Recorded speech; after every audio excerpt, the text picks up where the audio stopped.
What's up? What's up? It's your boy Heavy. Yes, sir. It's Hey. your boy Waxx. You already know what's going in. Live with Shifters, live and direct. You Shout dig? out. Shout out. Thanks for having us, man.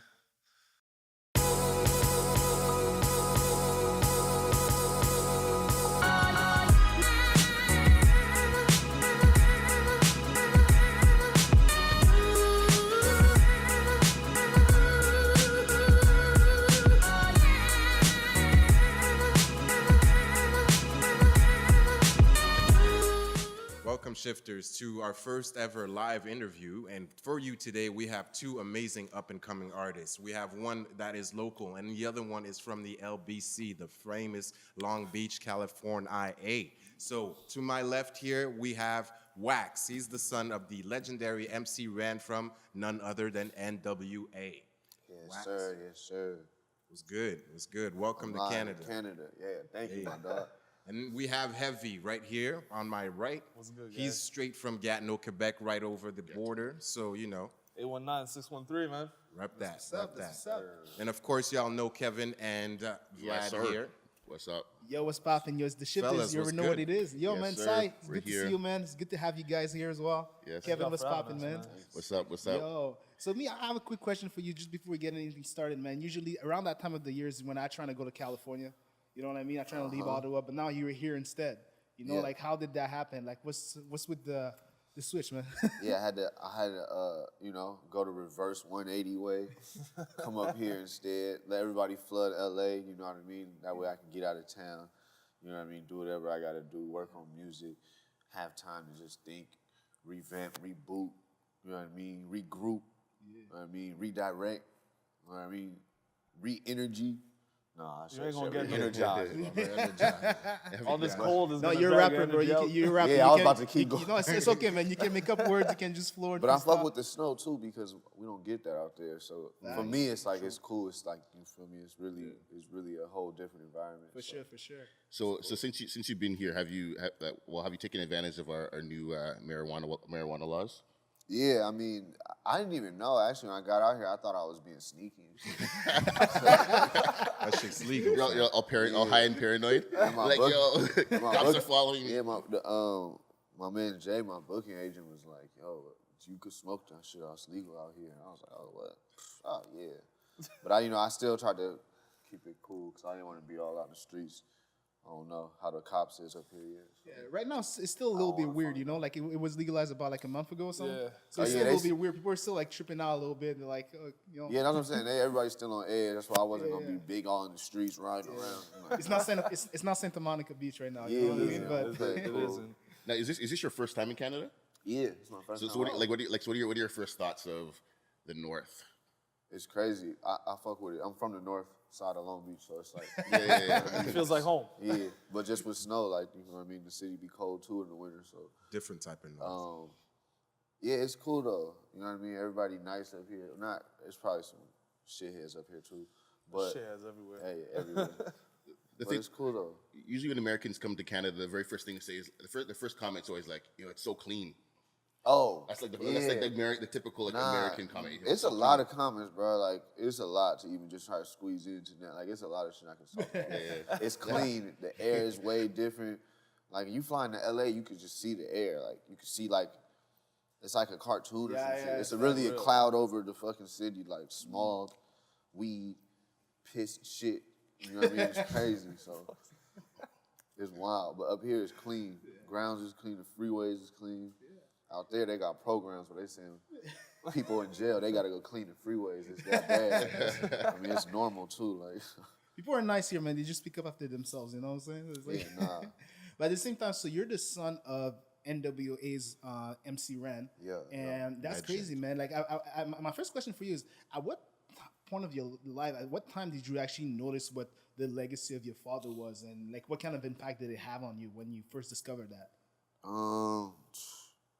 It was having an impact, like, early on, because other people, like, other kids would be like, "Oh, my dad wanted to know if your dad could sign this," and I'd just be like, "What the fuck?"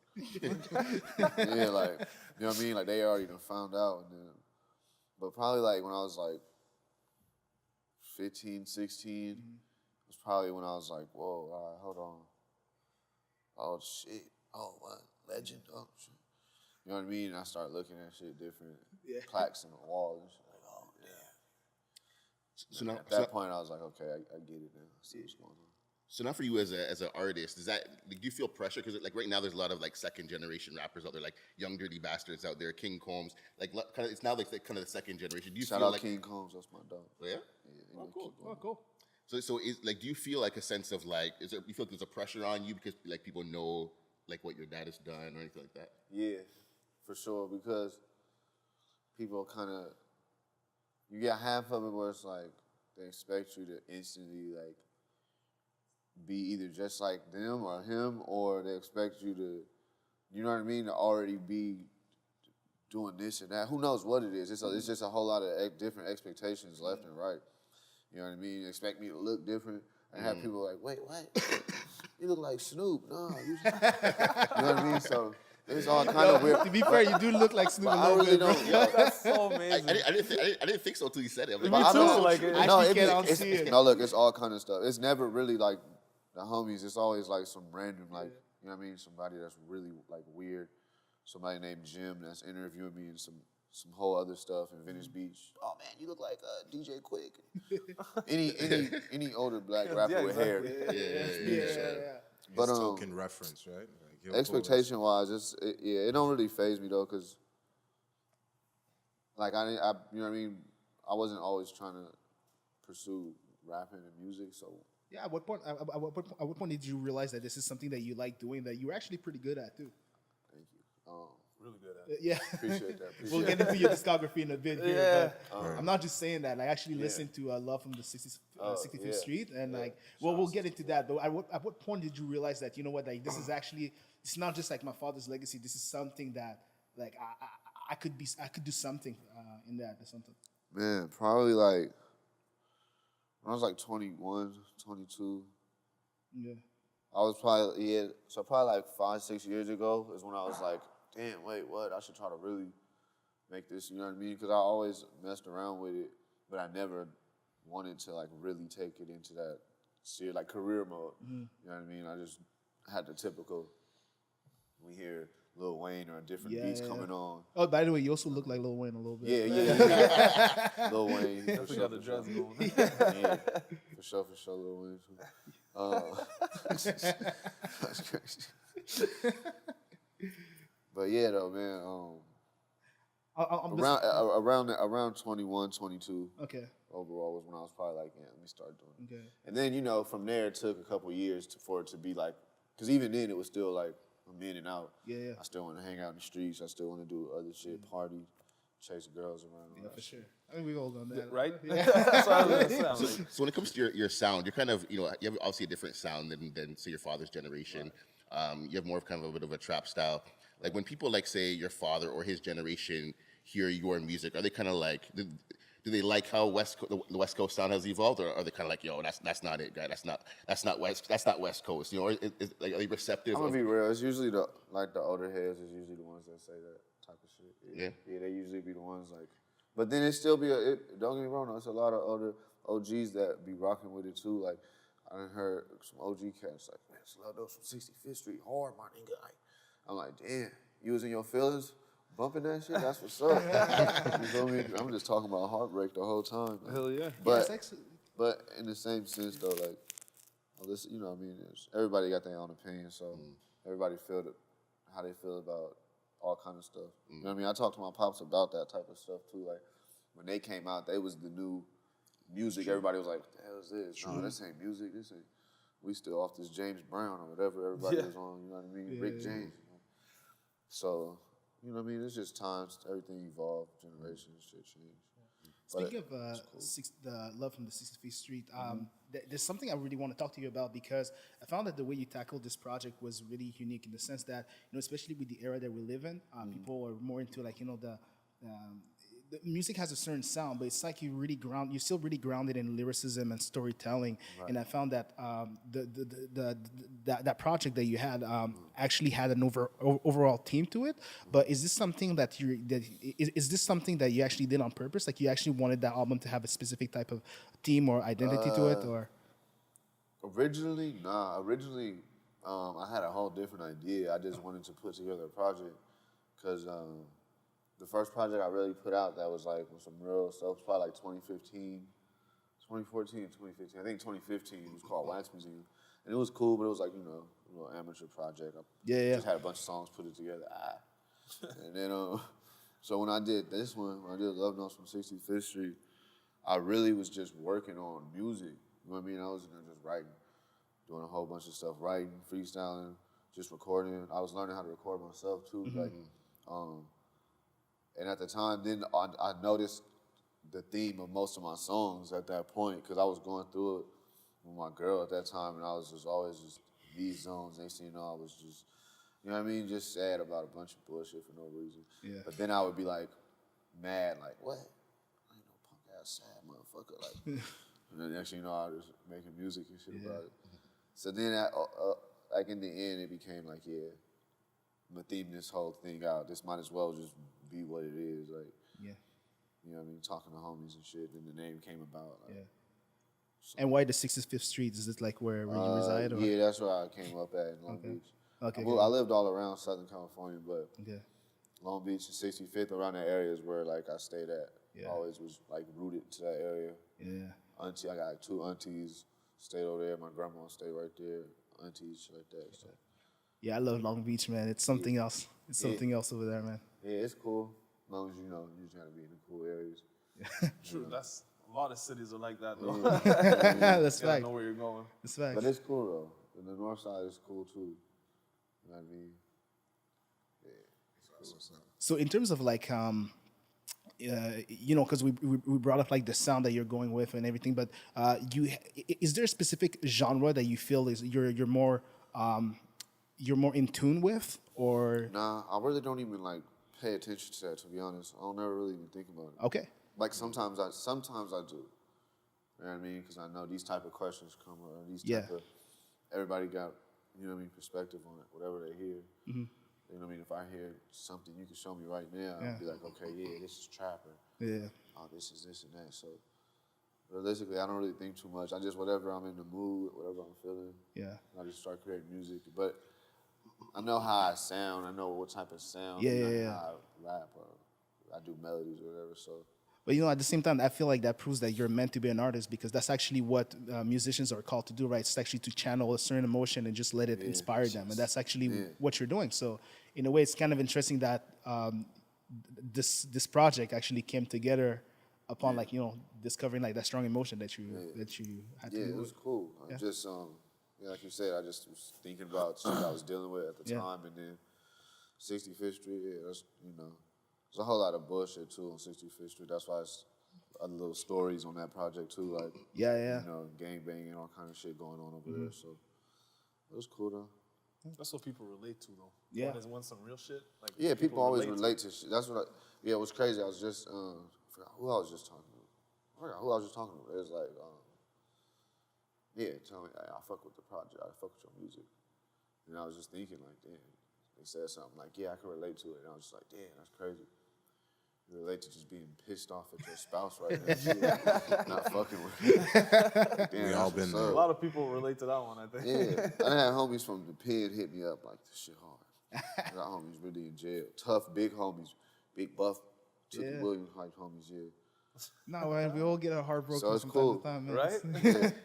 So I was gonna ask you talk about your time here in Canada, but first, like, I just kind of go back to like, why the name Wax? Like that kind of just came to my mind. Like, that came from that area. Came from being over there, 65th Street. The homies was just throwing out names like, you need a nickname. Yeah, and then I think at that time too, you know, that was like when people was just like calling them, like people was coming out with all kind of nicknames for themselves. I think that was like the Lil Wayne era when he was just super like the man. So everybody was like, I'm this, I'm that. And then I don't know what happened. I think someone said I look like Wax from Menace to Society or something. So you're like a chameleon, man. Like you look like everybody. People just associate. That's what I'm saying. I'm just a chameleon. I'm just a lizard. I look like a lizard until I'm gone. So when it comes to like, obviously you're into fashion, because yesterday you were wearing your Fashion Nova there, You know, you're talking about doing your little cut up on your This man said Fashion Nova. Yo, get the man a contract. But yeah, so you're talking about doing the whole cut up on your shirt. What role does kind of fashion? Like, you're obviously a fashion guy. How important is fashion for you? Honestly, it's not even really that important to me. I just do it. Okay. So Which just kind of sounds kind of just like, but it's normal though, because I always dress different. Like, I had moments where, you know, I had my like Wu-Tang era when I just big shirts down to here. Yeah. You know what I mean? But that was like, I was like 14, 15 probably. And then around that same time, I was like, yeah, no, I'm done with this. Because I was skateboarding a lot too. So I was like wearing like super skinny jeans. And like I remember like all the homies would be on my head like, this nigga tripping. You see this shit, bro? They give me a Russell Westbrook face. Like, I'm just, yeah, but I'm different. Whatever. But so I always just dressed different and did. Like I was trying to, you know what it was too? I was influenced by like Pharrell. And so I was always trying to like, and other shit like that. But it never was too deep. Like I never like, was on no like, you know what I mean, Vogue type. You never trying to make a fashion. statement. It was more just no, like it just being you. Yeah. So then one thing led to another. Now, I mean, I do take a little, you know, making sure I look cool. Like, yeah. I can't really. You got to. Man, I can't really try to walk out the house on some bummy shit. On top of that, like, what's something, because you're a really cool dude, you know what I'm saying? Like, you're just really laid back and all, man. Like, we were just before production, we were just talking about Australia and birds and stuff like that, you know? Yeah, I'll shout out to Australia. Nah, hold on. Fuck that. Let them know, fam. I just Let find them it know. funny because, like, you really laid Hey, back. all these cameras running right here? Yeah, go ahead. Let's have fun with it. Zoom in on that. You heard? I want y'all to see that. For all the high people. Oh, The high people at home. People Y'all are don't even smoking. y'all probably don't even gotta zoom in the camera. Y'all could just get on Y'all just need YouTube, to Google this, man. zoom in there and just know. Type in Australian bird war. Just type that in. And So it's a fact, but it's crazy because like you seem to be like so like you're casual about you know this whole thing, you know, like this the way you're tackling music, the way you talk you're talking about your legacy and just the type of conversation we're having. Like what's something about you that people would be surprised to know?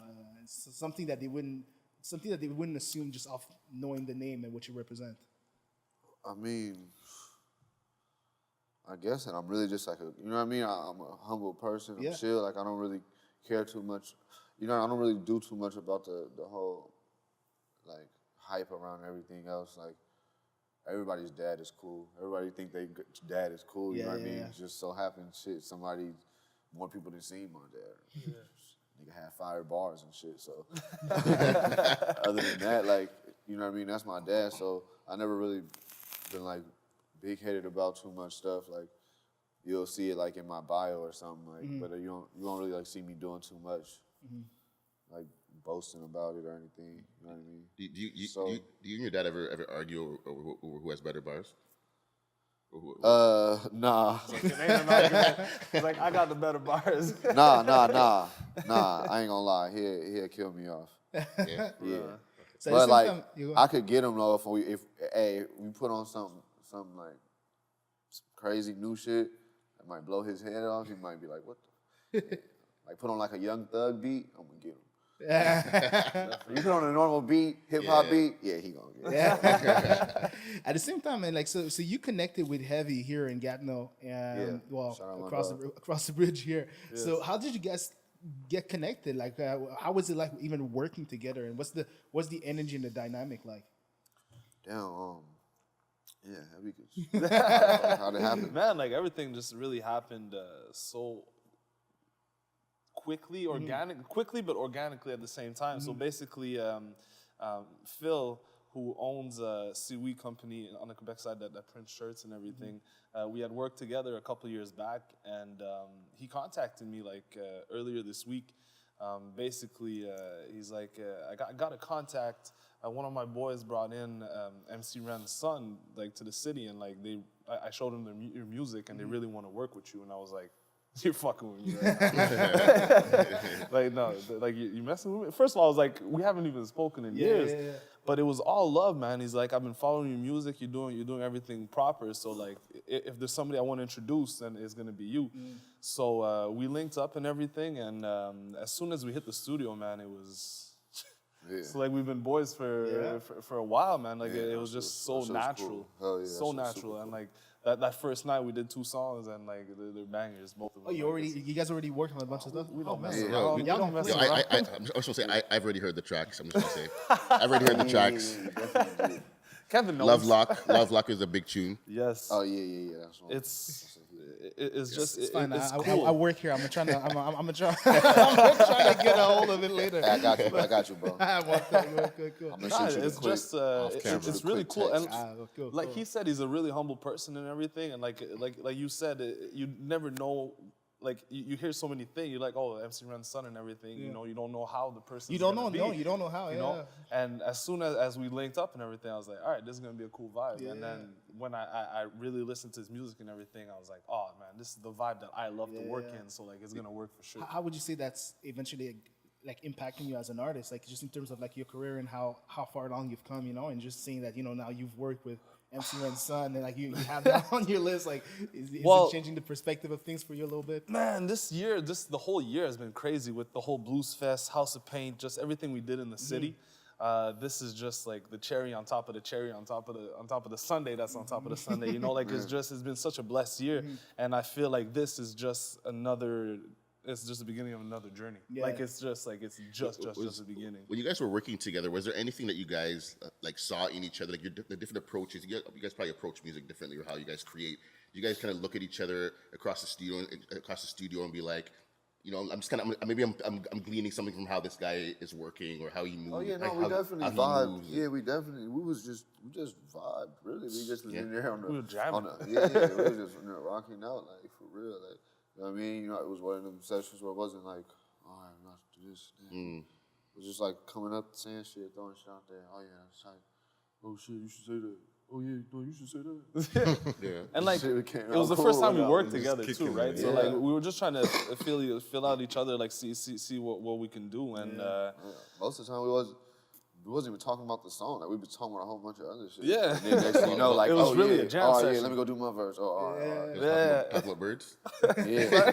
Yo, we was talking about Talking birds. about birds. We talking about the birds on Tinder. And shit like Different that. kind of bird, you know what I mean? I was trying to figure out. Well, I was talking about them. I don't know nobody else's situation. I see how I look It was out for crazy. people. You're gonna go back to LA. You're Trying to gonna blow go the back to spot LA up, with right? that fact talking about like, you know, Australia went to war with birds. People are gonna say, what were you doing in Canada, man? Like, what were you about looking birds. at? Yo, speaking of, I got a question for let you, 'em Wax. know. You know, a lot of times people's past, they can't really cross borders like that. Like, Right. how important for you is it to be able to, you know, come to Canada, meet up with some people that you never thought you would meet up? Oh, it's and, cool. like, It's opening super cool because yeah, for at least like I'll be honest, probably for like a year and a half, I just didn't even attempt to come up here because I thought I can't get up here. Yeah. Because they so damn strict, and I got a little bullshit record, nothing crazy, but a little bullshit. So it's like, Edit that. you know what I mean? I didn't know what they was gonna say. I didn't want to come up here and get turned around or even waste the time. Like in my head, wasting a week to even do it as a week. I could have been knocking out music and working on this and that. So I was just like, whatever, always on go in LA and out there, States. But a dude had wanted to get me to come perform some type of festival going on in Vancouver, I think. Yeah. And I couldn't, I just didn't even, I talked to him about it, like, oh yeah, and I just I couldn't even get to it because I knew I couldn't get up here. So I was like, man, or at least I was telling myself I can't get up here. Yeah. You know what I mean, then I linked up with an artist in Toronto named Shot Hustle and another producer named Batman. And then they was cool as hell. We just started working a lot. And then from there, they was like, you gotta get up here, you gotta get up here. So this is all over a year and a half past course. I've been like on the edge, like, damn, I need to go up there. But like, oh, nah, I think I need to go to Texas real quick. You know what I mean? Some shit out there, like whatever. So it's important, you know what I mean? And I had to make sure I cleared my court situations and make sure I'm good with the folks so I can come up here, you know what I mean? So, Well, yo, you're always welcome up here. Yeah, man. As a know matter we of fact, got man, that, Vancouver. man. If you ever got that have legal the good. opportunity to go to Vancouver, I mean, you can ask Cy in the back, man. Vancouver is a complete, like, it doesn't even feel like a Canadian city, man. Like you, Hey, that's what I heard. It's like the most like somebody was just telling me something about. It's real West Coast. It's real West It's Coast. West Coast, Palm man. Beach and Like all it's that. like you know it's what I mean? still like feel like you're out of state. Yeah. Like, Yeah. that's what you're saying. Well, I think a lot of the cities in Canada, like Toronto is very almost like American type of thing. Vancouver, Yeah, same. I think a lot of you know what I mean. A lot of cities are around the world is like we all see the same shit. We all got phones. We see what's hip and what's cool and what's going on. So it ain't like somebody in a you know what I mean. Like y'all don't see what same shit I'm looking at and seeing. So everybody at the end of the day, most cities I feel like is up to speed. You know what I mean. But I definitely wanted to come over here because I knew it wasn't gonna be like the West. So at all. Definitely So. not. Remember we was I don't know. I was smoking. And then we was on the patio at the studio and then you was like we was looking around and I was like, man, this shit look like some New York, Chicago shit. Yeah, that's Look like really the how hood. I feel. Like like the backyards, I'm like, damn, this look like I see like you know what I mean, upper East Coast states and stuff. So but it makes sense though, because yeah, Canada's a different brand, man. It really it's tight is. though. The vibe is different for sure. If I can ask you one more question, man. You know, not too long ago we had this amazing battle between Tory Lanez and Jordan Lucas. I don't know if you had a chance to. I don't know if you had the chance to peep it. Yeah, I peeped it. Yeah, but man, that shit blew my mind, man. Like, first of all, my first question is like, who were you siding with that battle as a hip hop like head yourself? And on top of that, like, is there anybody that you feel, you know what, like, is there a name out here that you would like, you know, I want to battle this guy and I feel like I could take down this guy? Pause. All right. Yeah, pause. I'm trying to get you to pop some shit. Just go into I think I think. Well, second question. No, I don't want to battle nobody because people be too sensitive nowadays. True. Like That's even true. with the Tory Lanez and Lucas, you still got half the side like the beef is on. Yeah. Meanwhile, they on FaceTime laughing and shit. You know what I mean? But that's what made it interesting because hip hop has always been very competitive, and at the time when your father was, you know, like doing everything with NWA, like hip hop was as savage and aggressive and sometimes even violent. You know, so we live in a different era. And I think it's getting back. It's back to that state, but it's almost most of it is in a negative light. You know what I mean? We see the negative shit going on with this and that, and you know what I mean. Young motherfuckers getting locked up at 6'9" and shit. And everybody catching cases for this, and everybody want to show guns and on the videos. So everything becomes like, you know what I mean. It's all cool and shit, but then it becomes like, you know what I mean. As opposed to then, it was a lot of it was real beefs. Don't get me wrong, but it was like there was a lot of rap going on, but still like in the sport. You know what I mean? As opposed to now, it's easy. One thing gets said, one TMZ come up with something. Next thing you know, now he want to kill me. And now I got all right. Now it's on this level. You know what I mean? But too sensitive. So I really don't want to battle nobody. Like, I'm returning the question to you too. Is there any rapper out here that you're like, you know what? Like I can. He wants everybody in Ottawa. Just man. everybody in Ottawa. Yeah, on top of that, like Both sides of the river. The way I see it is I'll take anybody on. Y'all trying to sneak stuff in. Like. The way I see it is I'll take anybody on, really. But just like him, man, I'm just too laid back for that shit, man. Yeah. I'm focused on my own thing. I will work with anybody as long as I like what you do and there's respect, you know, involved. But that being said, I always got that little thing in the back of my mind, like if I have to do a diss track, I feel bad for whoever I do a diss track on, man. Yeah, I got a lot of things. I would like to hear it. I'm gonna get a few people to provoke you. We'll see. Don't poke the beast, man. Don't poke the beast. Well, guys, like yeah, I'm gonna just make fun of you. Like I'm not even gonna rap. Like I might record it too. Like I'm gonna just record jokes. Yeah. And then put it out. It'd be so it'd be passive aggressive. If I was to do a diss track, it'd be so passive aggressive that you'd hate me more because it's passive aggressive. Oh yeah, definitely. Man. Well, guys, thank you very much for being here. First of all, is there any like last words that you guys would like to share with our fans and our audience regarding any next projects or anything going on that you guys have going on? I'll let you speak, man. Do your thing. Shout out Canada. Yeah. Hey, holla at me on the low. I got merchandise. What else? Same here. Be on tune. Be on the lookout for new stuff coming soon. Me and Hevve got stuff locked in. New songs coming.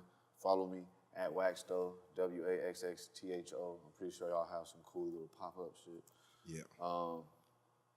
Other than that, yeah, man. Shout out Canada. Gang. That's Good what's stuff. up. Likewise, man. We just released my album V, so you guys gotta go check that. Spotify, iTunes, Apple Music, whatever it is. And one of us might be on a track. I'm just saying. Maybe. One of us might be on a track. This song called Hit 'Em Up. Yes. I Like think one of us, he's one of the shifters, and it's not me. So. Yeah. Oh, I don't want to brag. and go get Love Notes from 65th Street if you haven't. That's on iTunes and Spotify as well. Fire. And listen to Ramona Radio. That's Vince Staples' show. Vince Staples, you ugly, but I love you. But listen to his show on Apple, Beats One Radio. I'm gonna have unreleased shit on there too soon. So, yeah.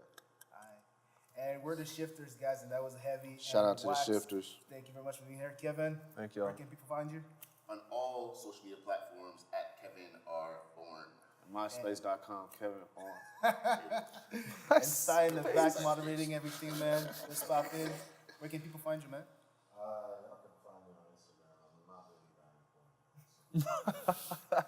We'll make sure I it fuck pops with up that. somewhere. And I'm Vlad. You can find me everywhere just as Vlad. Again, it was the shifters. Till next time, guys. Peace. Yeah.